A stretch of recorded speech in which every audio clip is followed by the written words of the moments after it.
Keď som začal pracovať, robil som presne to, čo dnes robí veľa ľudí. Míňal som skoro všetko. Možno aj viac, ako som zarobil. A úprimne, keby som tak pokračoval ďalej, asi by ma čakal finančný kolaps. A osobnému bankrotu by som sa pravdepodobne nevyhol. A vieš, čo je na tom najhoršie? Vtedy mi to prišlo normálne. Výplata prišla, výplata odišla a človek má pocit, že takto funguje život. Potom som si ale raz povedal, ja takto žiť nechcem.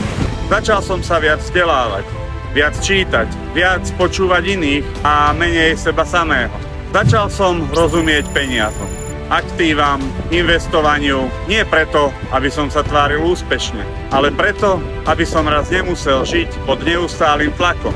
A dnes sa po rokoch postupne blížim k aktívam, ktoré mi raz majú priniesť pokoj, slobodu a viac času pre rodinu. Ak máš pocit, že sa v tomto príbehu trochu vidíš, pokojne mi napíš.